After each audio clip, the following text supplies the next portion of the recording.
Hello and good day. Welcome to Shutter Speed and Jetlag, a channel dedicated to photography, adventure in travel, and the excitement of picture taking. Now we are taking pictures while we're traveling, so it's architecture, landscape, and of course also wildlife and bird.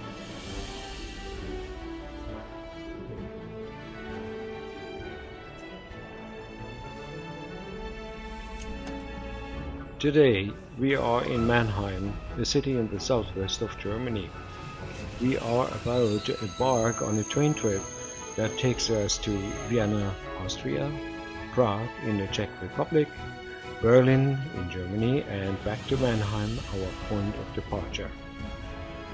The ICE train 581 will take us non-stop via Munich and Salzburg to Vienna, Austria. And yes, this train will travel at a speed exceeding 200 kilometers an hour. Through landscape, by riversides,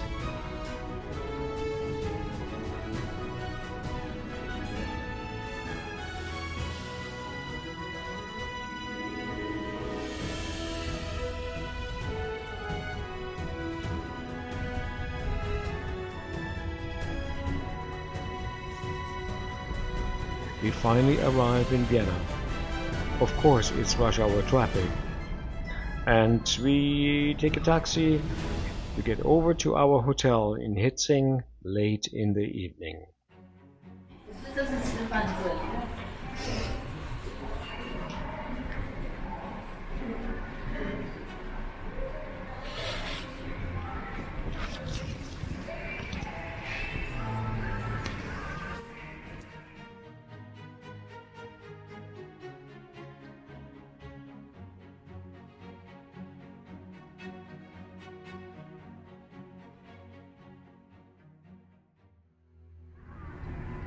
A good place to explore the city is, of course, right in the middle of it, the Vienna Hofburg.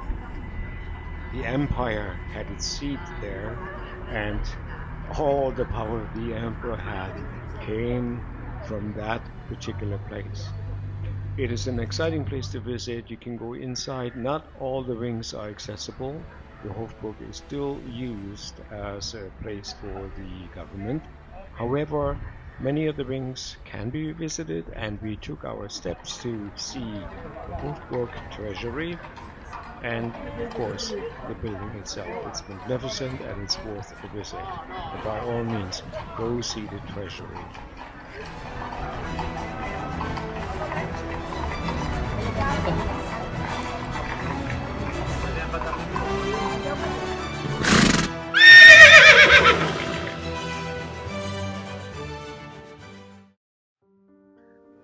As we enter the treasury inside the Vienna Hofburg, it displays a cradle of Napoleon Bonaparte's son, the one and only son he had. The cradle was a present from the city of Paris at the time. At the peak of his power, Napoleon Bonaparte established and crowned himself Emperor of the French with a laurel wreath in the presence of the Pope in December of 1804.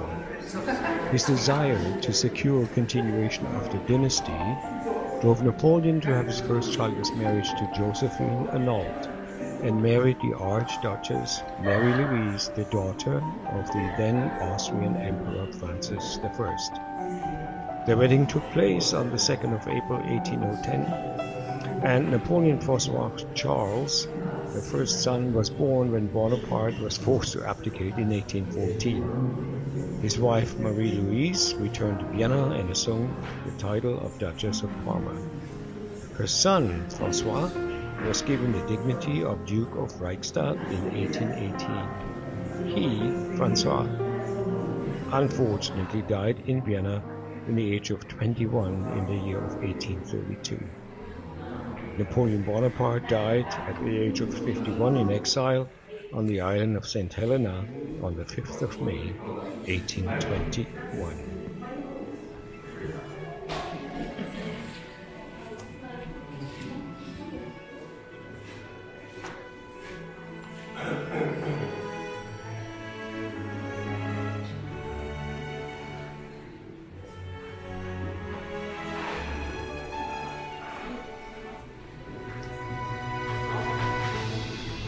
The treasury has also on display an impressive array of ceremonial clothing, mantles, regalia, and instruments of rare ecclesiastical collection. Also the crown of the Emperor of the Holy Roman Empire, as well as the crown of the Austrian-Hungarian Empire is on display. On display you see the Holy Lance, supposedly used to pierce the chest of Jesus, and a cross inlaid with the remnants supposedly of the actual Holy Cross. Yes, the one Jesus died on. All in all, there are 21 rooms housing the most remarkable artifacts. Definitely worth a visit while you're in Vienna. Most definitely make sure not to miss a visit to the Schoenbrunn Palace, the summer palace of the imperial family in their heydays. Marie Theresa lived there from 1743 to 1780, and the famous Empress Sissi, or Elizabeth, lived there from 1854 to 1898. Sissi, the most famous Empress of Austria, the woman, the myth, the legend, more of her, the court, and Schoenbrunn itself in our second part of 4 days in Vienna. Thank you.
And here we are at the Gloriette, at the wonderful Schoenbrunn Gardens, close to Hitzing.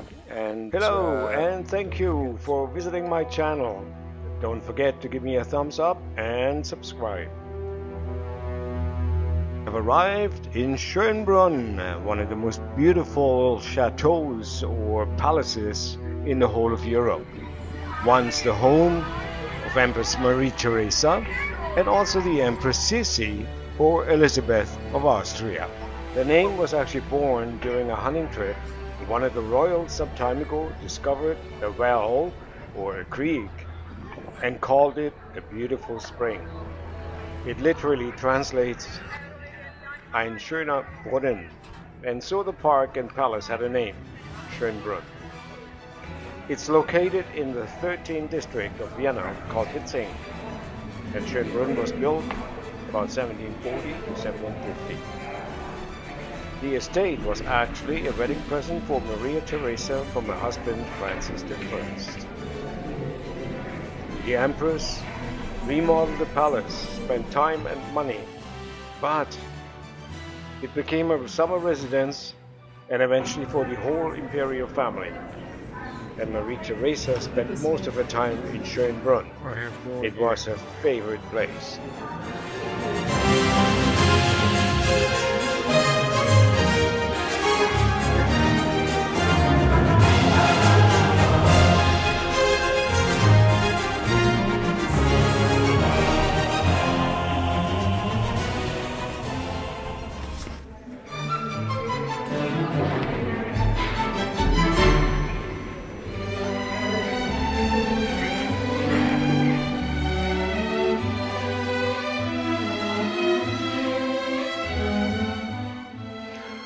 Also, Empress Elizabeth, called Sissy, she lived here from 1854 when she got married to the Emperor Franz Joseph until her demise in 1898, and for her it was also her favorite home.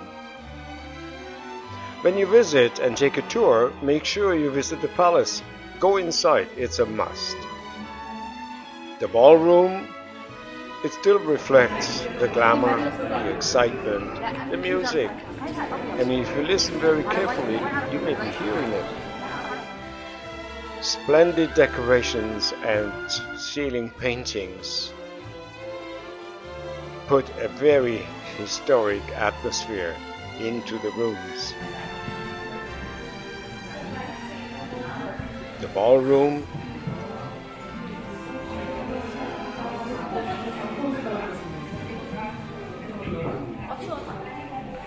the waiting room to get into the ballroom, and as you can see, a lot of people want to get through. The dining room, now this was the family dining room.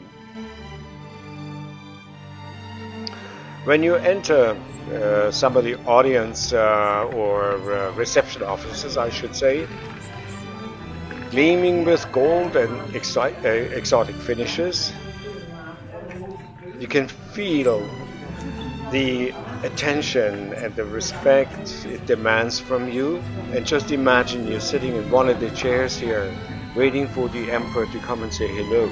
Excitement, excitement. And did you know Napoleon's son, Bonaparte, Francois, he was raised here.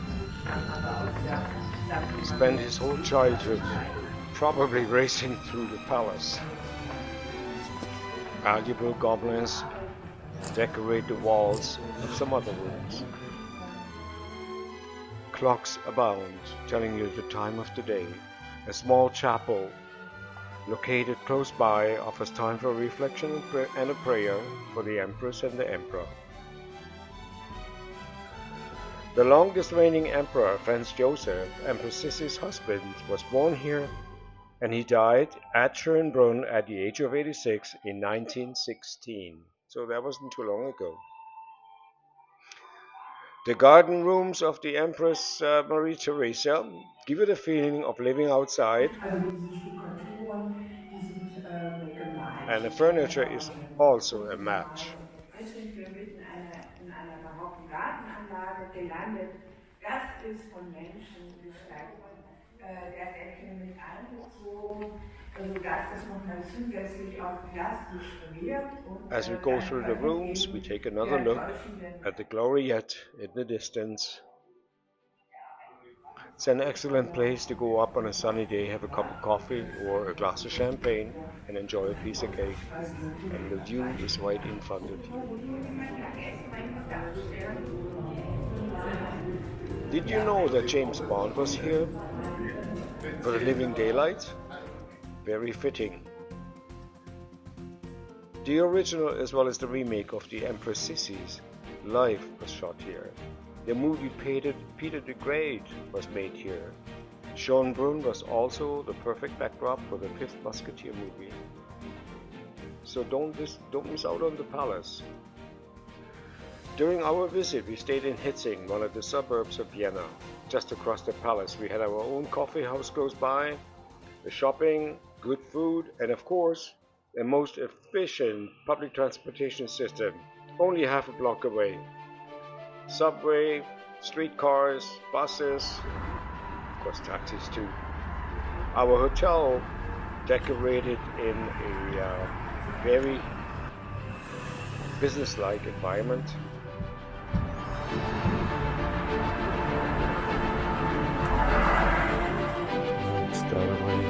Morning.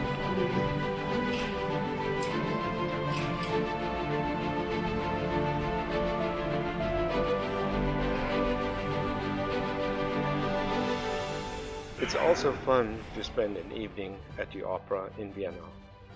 The opera is a palace in itself. It's a most magnificent building. And if you want to watch excellent performances, make sure you have a reservation. It also has a most impressive history. Mozart played here, of course, Richard as well as Johann Strauss. the king of waltz. By the way, did you forget the thumbs up and subscribe? Now would be a good time.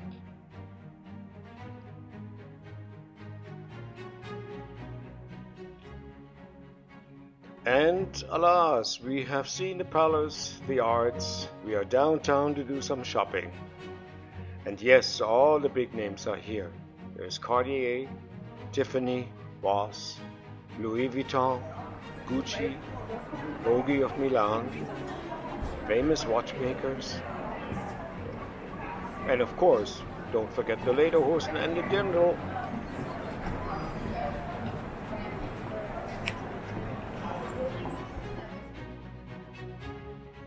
On a sunny day, there are street performers entertaining you, and it's fun to walk through the aisles, through the street.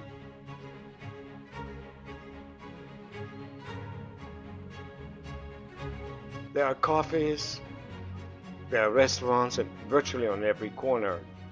And yes, you don't have to go hungry. And actually, prices are reasonable for the big city of Vienna. Big watchmakers, big displays.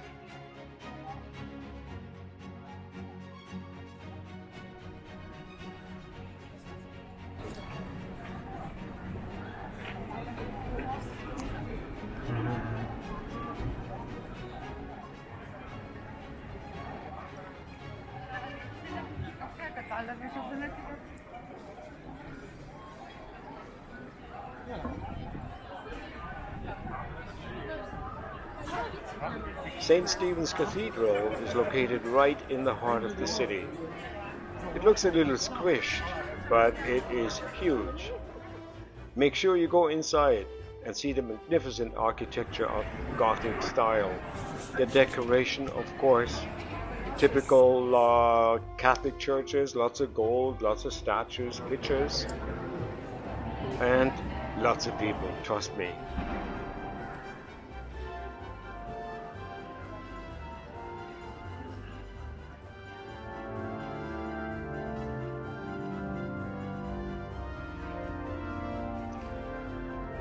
St. Charles Church is just a few blocks away. It's worth a visit, and it is within walking distance, so don't miss it.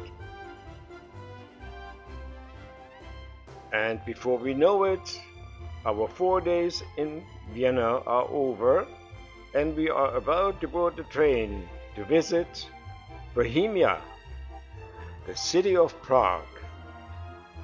But please, give us a thumbs up and subscribe.